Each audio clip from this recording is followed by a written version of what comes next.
لونا القطة الأم البيضاء داخلة الصف مع ابنها دايزي، والعيون الزرقاء بتلمع من الدهشة. دايزي مذهول من الألوان والحياة حوالينه. شادو القطة الأم السوداء وابنها إنكي قاعدين على مكتبهم، وده بدأ المشاكل.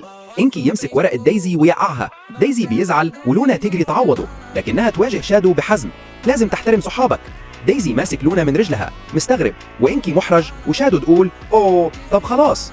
دايزي بيختبئ زعلان، ولونا بتمسح على ظهره ما تزعلش كله هيبقى تمام. وبعد شوية دايزي بينفض دموعه ويمسك أقلام التلوين تاني. لونا بتشجعه، يلا نرسم من أول وجديد. دايزي بيرسم بتركيز شديد، ولونا واقفة جنبه مبتسمة، ألوانك حلوة جدا.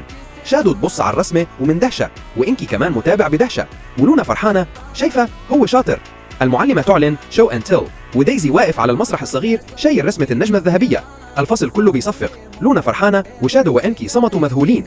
المعلمة تثبت النجمة الذهبية على رسمة دايلي، لونا تحضنه بفخر. شادو صامتة وإنكي بيتحرج، مش مصدق. شادو تقول حسنا كويس ليه. وفي اللحظة الأخيرة دايزي شايل رسمة النجمة، لونا ترفعه في حضنها مبتسمة، أيوة يا بطل أنا فخورة بيك. وأخيرا دايزي أثبت لنفسه وللكل إنه شاطر وموهوب، وده كان اليوم اللي غير كل حاجة. ما تنساش يا صاحبي تعمل لايك وتشترك في القناة وتفعل الجرس علشان يوصلك كل جديد.